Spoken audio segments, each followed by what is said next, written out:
how to play the drums and how to hold the sticks. Whether you're an experienced drummer or just starting out, I want to ask you all to do the following. Please get up from your chair or your drum stool and stand up and walk with me. Imagine you're walking down the street. We're walking down the street and we stop and we bend our arms at the elbows. Now look down at your hands. They should look something like this.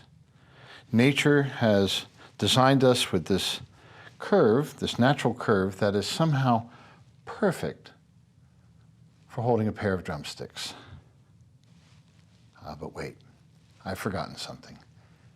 We should wash our hands right now. So imagine you're washing your hands, plenty of soap and water. Get them good and clean. You rinse the hands off. No towel. Well, how do we dry our hands? Like that. And that, ladies and gentlemen, is just about all you need to know in order to play the drums. Now, this is something I got not from some smart aleck down the street, but from a gentleman named Bill Platt, recently retired after 40 years of being the principal percussionist in the Cincinnati Symphony Orchestra. Now, let me show you where he's going with all this. I'm going to grab a pair of sticks.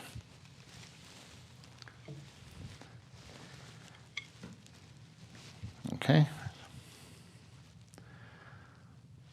So in holding a drumstick, the new line of thought is taking us away from the term grip, because grip implies that you're holding on tight for dear life. Rather, we're guiding the stick. Tradition has also informed us that the fulcrum, we always say, is between the thumb and the index finger here, where experience seems to be pointing out that the fulcrum is as much with the middle finger, that point where the thumb pressing down on the stick makes contact with the rest of the hand.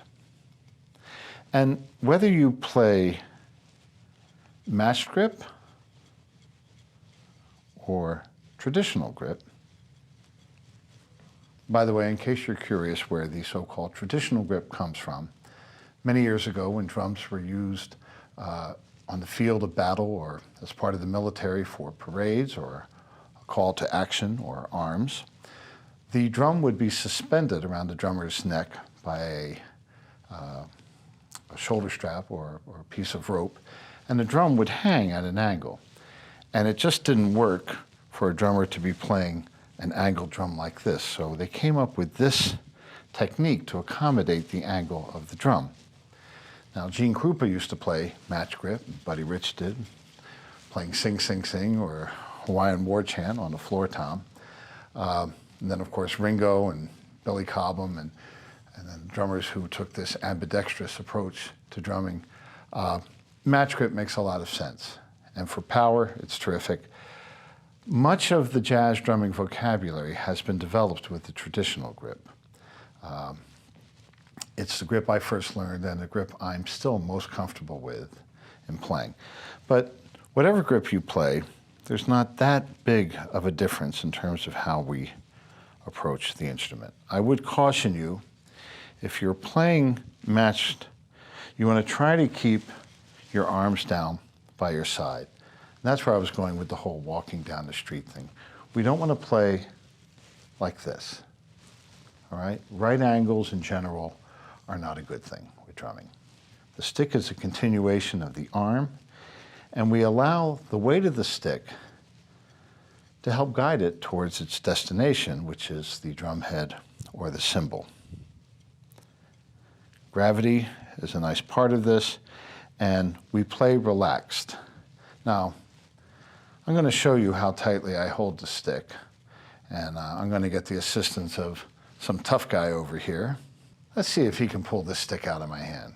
Go ahead, I dare you.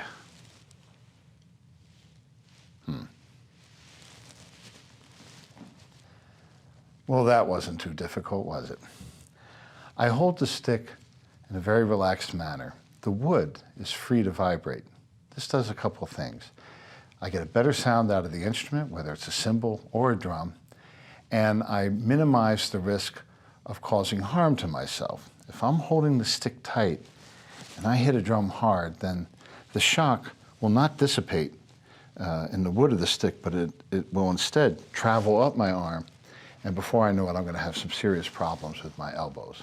Okay, so remember that walking down the street, arms by our side, that natural curve, we guide the stick, we don't grip onto it too tight, and now we're ready to sit down at the practice pad and do some basic strokes.